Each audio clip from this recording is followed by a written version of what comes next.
قبل أن نبحث في الأسباب التي ستجعل الآخرين يمنحوك أموالهم، فلنتحدث بإيجاز عن مفهوم المال. المال هو مجرد أداة تستخدم لحل مشكلة نظام المقايضة. يتطلب نظام المقايضة وجود شخصين يريدان التبادل فيما بينهما، ليحصل كل منهما على الشيء الذي يريده في الوقت المناسب وفي المكان المناسب. إنه أمر معقد ويصعب تنفيذه باستمرار. يحل المال هذه المشكلة باعتباره سجلا عاما للمحاسبة يتبناه المجتمع لتعقب مساهمات الأفراد في المجتمع من وجهة نظر أصحاب العمل أو الموظفين. يمكنك اعتبار المال بمثابة جسر يربط بين السلع والخدمات التي تقدمها الآن وبين السلع والخدمات التي تستهلكها في المستقبل. المال أداة رائعة، لكن يجب أن نتذكر قواعده الثلاثة الهامة. أولا، بالنسبة للشاري يكون للمال قيمة فقط بحال اعترف الشخص الذي تتبادل معه بقيمة المال. ثانيا، بالنسبة للبائع بعد أن تبيع سلعتك أو خدمتك تعتمد قيمة مالك على الأشخاص الذي ستشتري منهم سلعا أو خدمة في المستقبل، وبالتالي تتحدد قيمة مالك بالقيمة التي يقدرون بها أموالك حينها. ثالثا، لا قيمة للمال ما لم يكن هناك أشخاص لتتداول معهم، لأن الناس فقط هم من يمنحون المال قيمته. يظهر هذا أن المفتاح الأساسي لتحقيق الثراء هو أن تحيط نفسك بأشخاص موثوقين وأمينين يمكنك التداول معهم بأمان، كما يمكنك تكوين علاقات طويلة الأمد معهم. يمكنك العثور على شرح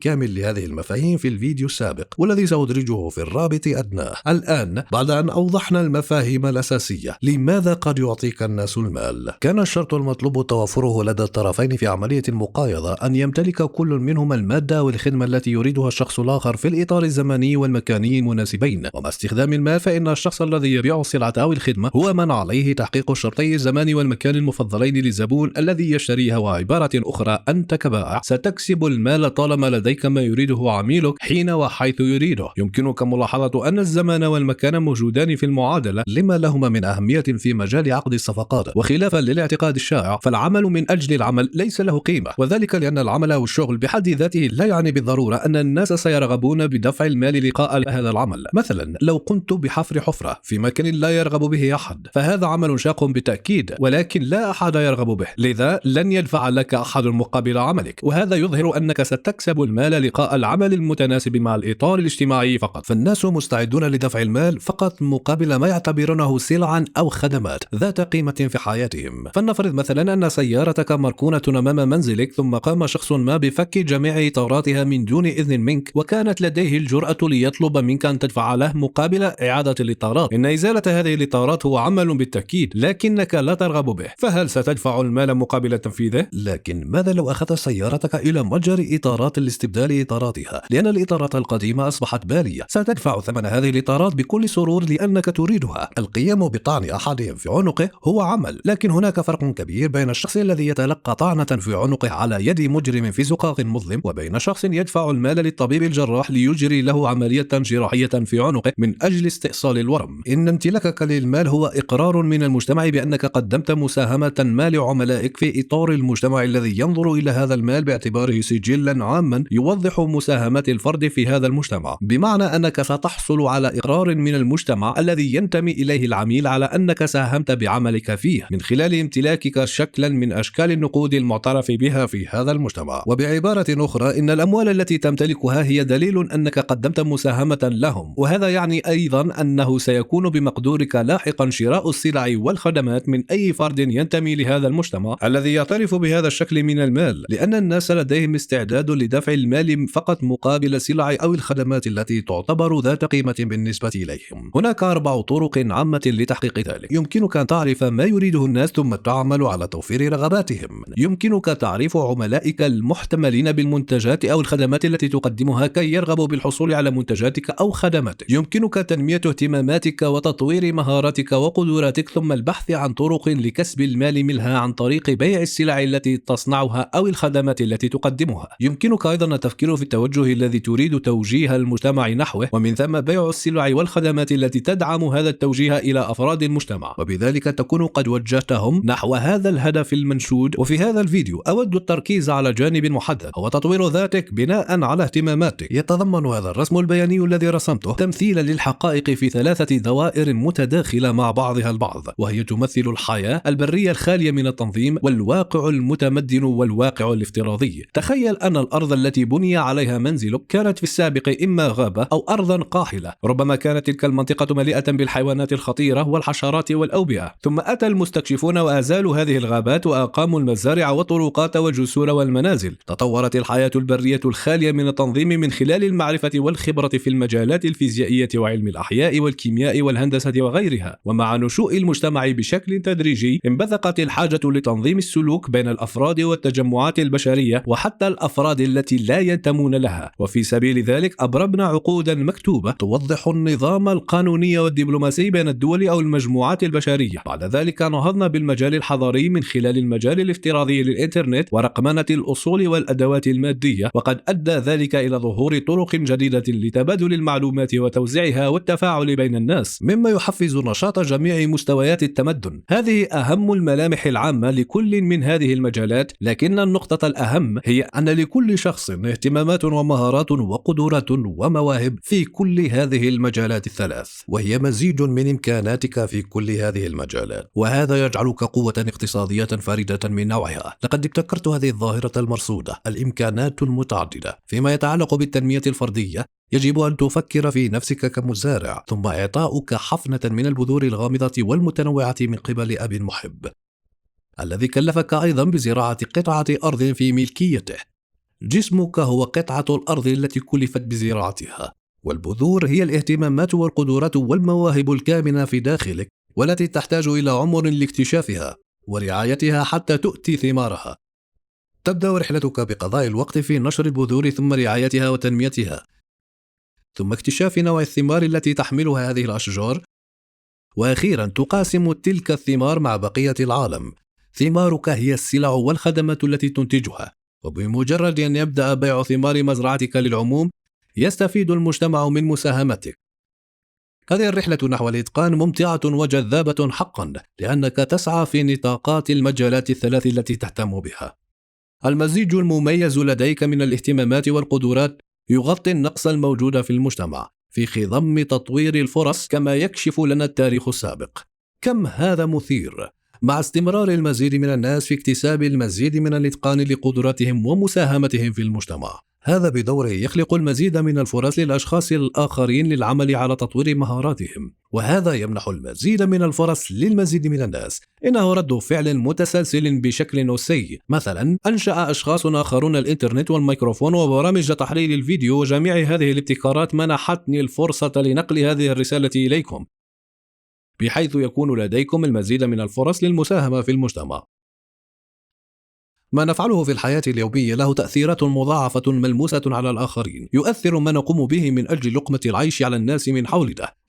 ليس للمال معنى ما لم يكن لديك شيء لشرائه في مقام الأول، وبالتالي فإن الأشياء القيمة حقا في المجتمع ليست المال. الأشياء القيمة هي السلع والخدمات التي يقدمها الأشخاص الموثوق بهم لتداولها مع بعضهم البعض ولخدمة بعضهم البعض. في الواقع الأشياء القيمة فعلا هي الناس التي يمكنك الاعتماد عليهم لتقديم وتلقي الخدمات، وتطمح بأنه مع مرور الوقت سيمنحكم تفاعلكم المتبادل معرفة متبادلة ببعضكم البعض، وتشكل هذه المعرفة روابط صداقة التي تصمد في وجه كل التجارب، ويتم الحفاظ عليها بالحب حتى نهاية الدهر. تطبع النقود الورقية باستمرار وتطرح للتداول، وعلى النقيض من ذلك دائما ما يكون هناك نقص في الأشخاص الموثوقين والمهرة والمحفزين. لذا فإن السعي نحو تطوير نفسك إلى قوة اقتصادية فريدة سيمنحك ميزة كبيرة وامتيازا في المجتمع الذي ستثريه بشكل متبادل من خلال مساهمتك ومهاراتك وموهبتك وقدرتك. لكن هناك شيء واحد يعيق هذه الصورة الجميلة، وهو ميل الناس إلى استغلال الآخرين أو إيذائهم. وهذه التصرفات هي حجر عثرة تقوض مستويات الثقة في المجتمع، وتجلب بالتالي العديد من المشاكل.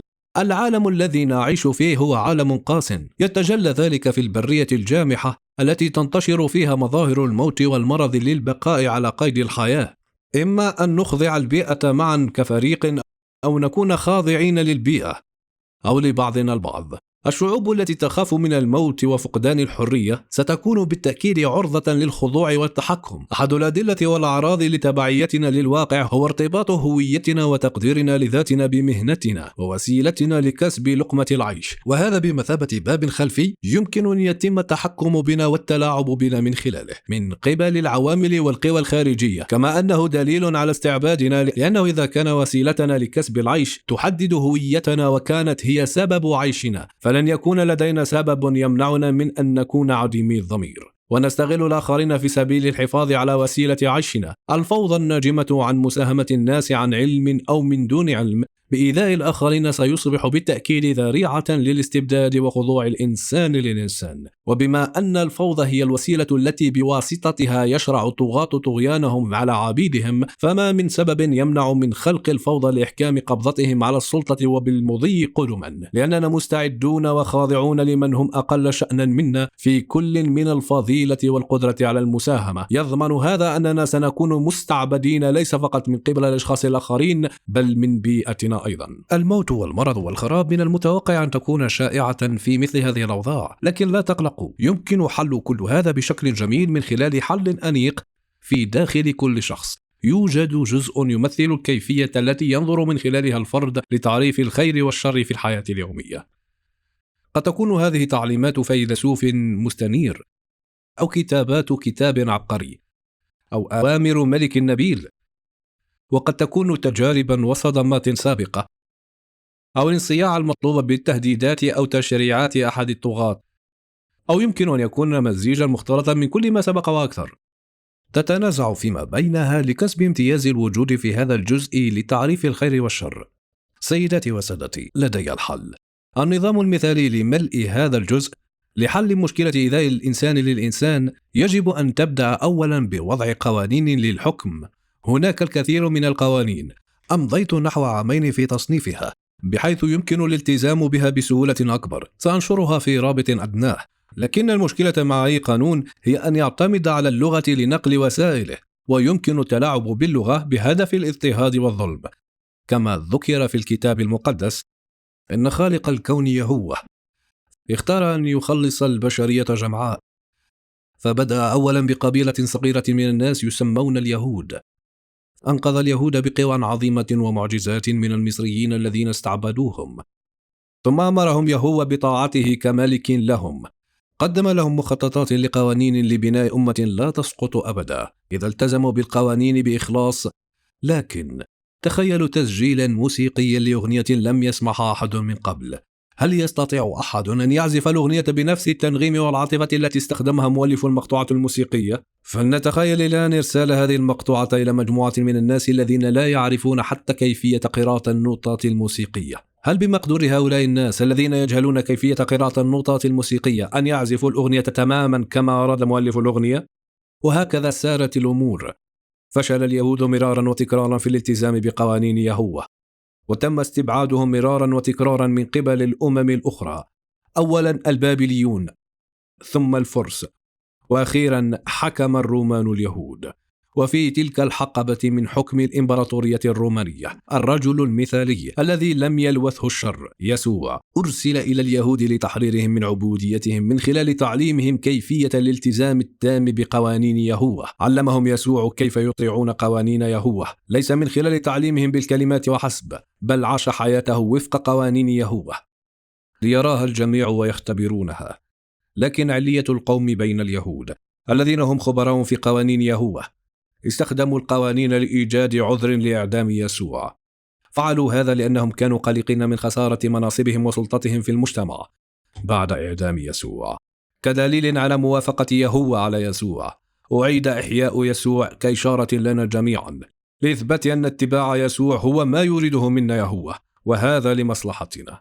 عندما نكون بصفتنا الفردية توجنا يسوع كملك لجميع الملوك وسيدا لجميع الأسياد، ومن ثم أصبحت الطريقة التي من خلالها نفهم المبادئ التوجيهية الكامنة وراء قوانين يهوه الذي يحدد ماهية الخير والشر في جميع جوانب حياتنا. وبهذه الطريقة فإن محبتنا لملكنا المحبوب تستمر وتقيم مملكة السماء هنا على الأرض، وهي المملكة التي ستستمر إلى الأبد. هياكل السلطة في هذا العالم كلها هرمية بطبيعتها، دائما ما تكون النخبة في القمة، وفي المنتصف نجد الناس الذين يمنحونهم السلطة، ويكون بقية الناس في الأسفل يتم اضطهادهم. مملكة يسوع مختلفة الآن. الملك هو الخادم الأعظم الذي بذل دمه وضحى بحياته من أجل جميع رعاياه. لا حاجة لأتباع لإبقاء يسوع في السلطة، وفي مملكته يكون أفضل المواطنين هم من يخدمون المواطنين الأقل حظا، وهذا معاكس تماما للأنظمة الهرمية الموجودة في العالم. وبهذه الآلية ستحل مشاكل السياسة التي نعرفها. منذ 2000 عام جاء إلينا الملك يسوع، ورث مملكته ثم قتل، ثم قام وترك لنا تعليمات محددة لينقل تعاليمه للعالم بأسره من خلال الكلمات والتوضيح، ثم غادر هذا العالم وأرسل لنا الروح القدس لنجسد تعليمات جلالته التي تشمل الحرص على إطاعة جميع وصاياه دائما، والاستعداد دائما لوعده بالعودة المفاجئة إلى هذه الأرض ومحاسبة الجميع. ليس في العالم شيء كهذا، إذ يبدو ظاهريا ضد المعقول من نواح عدة، ولكن عند تطبيقه نحصل على نظام ملكي على الأرض حيث يكون الملك عبدا، ولكنه قد يعود فجأة في أي وقت. وبهذا نحقق اللامركزية على الصعيد المادي مع المركزية المباشرة على الصعيد الروحاني، حيث نتواصل مباشرة مع ملكنا من خلال الروح القدس لتنفيذ مشيئته من دون الحاجة إلى أي طرف ثالث مثل البيروقراطيين أو الكهنة، بحال التزم الجميع بها طواعية من تلقاء أنفسهم. إليكم ما سيحدث. أولا، سيختفي المفهوم الذي نعرفه عن السياسة من الوجود. ثانيا، ستزول الحكومات بشكلها الذي نعرفه من الوجود كليا. ثالثا، الأنظمة الهرمية التي نعرفها ستختفي من الوجود كليا. رابعا، سيعم السلام بين الناس لأنهم سيولون أهمية لسعادة الآخرين وراحتهم، ويخضعون ضمنيا للقانون الإلهي المحفور في قلوبهم. خامسا، سيكون العالم مختلفا كليا عما هو عليه اليوم، وسيستمر التقدم في جميع مجالات الحياة. التكنولوجيا والمعرفة. من ناحية أخرى، من المؤكد أن الطغاة الأشرار في العالم لن يقفوا مكتوفي الأيدي ونحن نقوض مؤامراتهم لاضطهادنا، بينما يسود ملكوت السماوات على وجه الأرض. هذا ما قاله يسوع لتشجيعنا. حينئذ سيسلمونك إلى الضيق ويقتلوك، وستبغضهم كل الأمم من أجل اسمي، وبعدها سيعاني الكثيرون من الذل بعضهم البعض، وسيكرهون بعضهم، ويقوم أنبياء كذبة ويضلون الناس، ولكثرة الإثم ستبرد المحبة بين الناس. ولكن من يصبر إلى النهاية فهذا سيخلص ويكرز ببشارة الملكوت هذه في كل المسكونة شهادة لجميع الأمم، ثم يأتي المنتهى. تذكر أن الشعوب التي تخشى الموت وفقدان الحرية يكونون عرضة ليسيطر عليهم الطغاة ويخضعونهم، لكن باتباع المسيح نكون قد قبلنا عبوديتنا لأوامره ليحيا في الفضيلة وننشر محبته في جميع أقاصي العالم. باتباع المسيح نكون قد قبلنا بحتمية الموت وتحمل المحن والتعرض للاضطهاد بسبب إيماننا به، بسبب قيامنا بالعمل الصالح، وبهذا نكرس حريتنا وموتنا لقضية الحب الحقيقي الأبدي، وفي المقابل نكسب الحياة. ما هو الموت إلا نقطة نبدأ بها جملة جديدة تذكر القيامة. سيموت الجميع يوما ما، وما نتركه من أثر هو ما سيبقى. لذا خذ مفاتيح حريتك. سأخبركم بقصة شيقة. وصل مسؤول حكومي في روسيا القيصرية إلى قرية لقمع تمرد الفلاحين، أمر بإحضار العديد من القضبان، ثم أدخل الفلاحين إلى الحظيرة ودخلها وحبس نفسه معهم، ثم ثار فيهم الرعب من صيحاته وتهديداته. واستجابة لأوامره بدأ الفلاحون بجلد بعضهم البعض. استمروا في جلد بعضهم البعض حتى أدرك أحد القرويين البسطاء ما كان يحدث، وصرخ على رفاقه القرويين: توقفوا عن جلد بعضكم البعض. عاد القرويون إلى رشدهم، ثم توقفوا عن جلد بعضهم البعض. عند رؤية هذا هرب المسؤول من الحظيرة.